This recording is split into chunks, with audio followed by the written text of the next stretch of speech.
Begitu untuk rekamannya kan. Tapi justru sprindiknya dipakai untuk mencegah politik oposisi itu. Jadi sekali lagi ini pembusukan ini yang biasa disebut political decaying sudah sedang berjalan. Dan kita tinggal tunggu di mana dia crossfire dengan keadaan ekonomi. Kan itu yang pasti terjadi kan. Korslet antara politik dan ekonomi itu yang akan menentukan nasib Indonesia ke depan.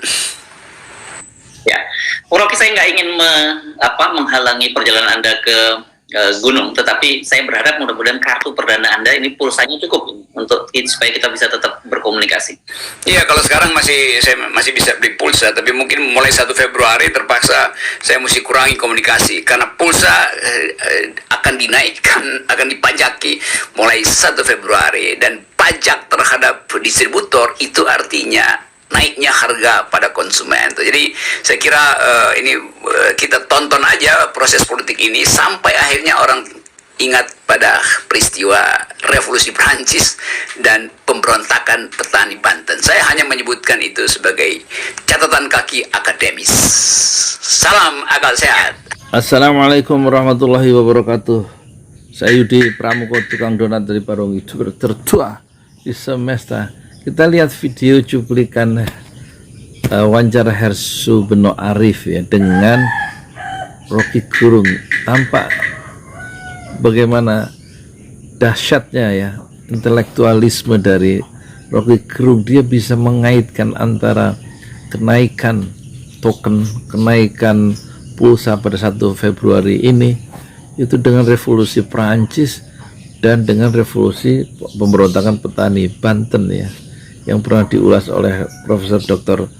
Sartono Kartodirjo ya, yang almarhum itu seorang sejarawan yang sangat otoritatif ya. Jadi tampak Rocky Gerung memiliki tingkat abstraksi yang tinggi ya, dan dia memang memiliki satu kekuatan refleksi, kekuatan abstraksi ya. Kenapa? Karena kekayaan bacaannya yang luas ya, sehingga dia bisa melihat satu puncak-puncak hutan ya, dari puncak gunung ya.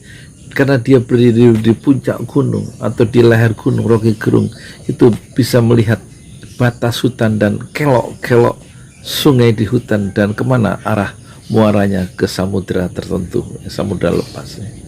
Sementara kita lihat ya gaya diskusi daripada siapa itu namanya Abu Janda atau Permadi Arya, betapa dia itu di dalam diskusinya di media sosial, kalau diwawancara dengan TV itu begitu dia mengaku begitu percaya diri karena memiliki narasi-narasi yang dibangun dengan suara yang kuat dan memotong pembicaraan orang, tapi sebenarnya dia tidak memiliki kekuatan argumentasi kecuali kekuatan otot di leher. Dan itu sebenarnya bukan satu kepercayaan diri, tapi menunjukkan bahwa dia kosong dari perspektif teori, sebagaimana yang sangat kaya dimiliki kekayaan teori itu oleh Rocky Gerung. Kita lihat cara diskusi dari Abu Janda. Meminta doa kepada seluruh masyarakat Indonesia. Disinilah sisi keadilan akan terlihat ya, bagaimana seorang yang rasis ini bisa ditahan atau tidak. Jadi ini wujud dari penegakan hukum Indonesia. Kita satu-satu nanti kayak saya kasih Bung Permadi Arya, nanti saya kasih kesempatan kita dengar satu-satu dulu. Bung Permadi Arya, kita dengar dulu, kita dengar ke Bang Haris. Tadi saya sudah kasih ke Bang Permadi, sekarang ke Bang Haris. Seluruh masyarakat Indonesia ya, terutama masyarakat Papua, untuk bersabar melihat bagaimana kondisi penegakan hukum yang ada. Saya yakin pihak kepolisian dengan Kapolri baru ya, Bung Permadi Arya ini sudah dipastikan ini harus ditangkap dan tidak boleh lagi ada rasis-rasis yang lain. Ini mau menekan Kapolri baru ini. Jadi kepada seluruh kawan di Papua, Bang Arya satu-satu, kalau dua-duanya berbicara pemirsa tidak akan mendengar. Tolong dengar dulu. Dendam politik ke saya. Saya mengimbau kepada seluruh kawan-kawan pemuda dan rakyat Papua. Nah, itu contoh ya dari gaya diskusi Abu Janda yang kerap kali merepotkan pembawa acara di stasiun TV mana saja, karena dia suka motong lawan pembicaraan asal potong seperti ngabalin gitu loh. ngapain ngapalin di bawah-bawah ya.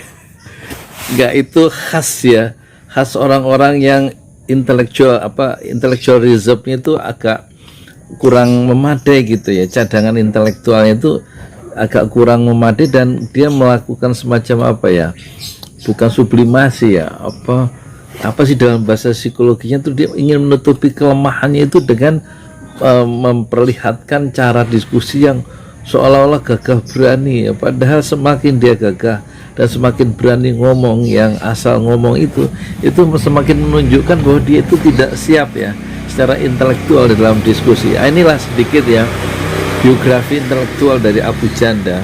Itu tampak begitu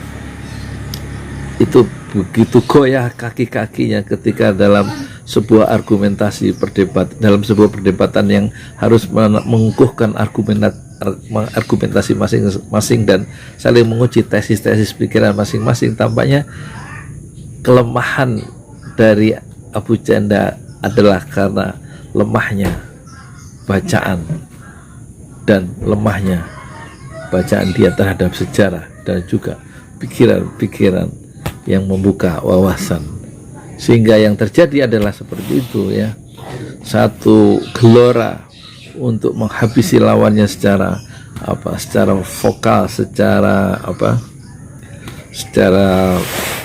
apa sih maksudnya, itu susah juga saya ngomong.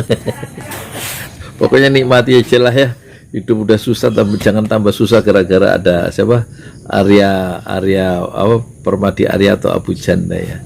Ya ini sekedar ngisi konten aja hari ini ya, sebelum saya ke notaris mau tanda tangan pembelian tanah 400 meter sumbangan wakaf uang ya, wakaf dari para donatur di 5 benua dalam bentuk wakaf uang untuk membebaskan 400 tanah bikin pesantren Rajolali ya.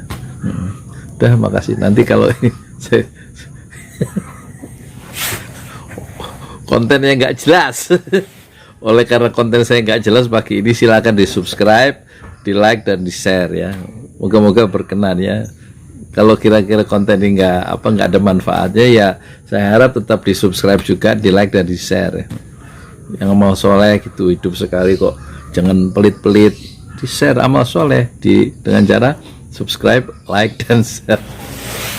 Assalamualaikum warahmatullahi wabarakatuh.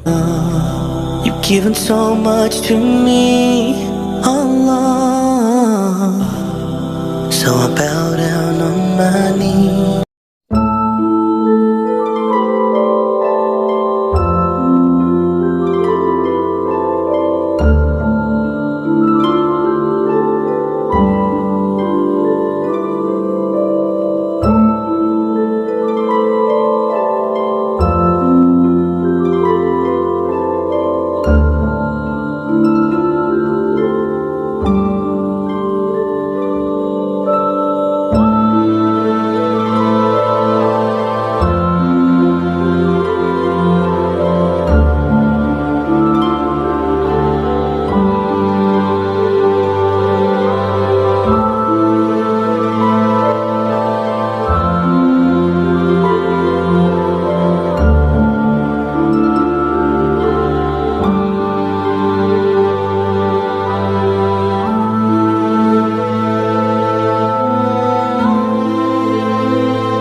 You've given so much to me, Allah.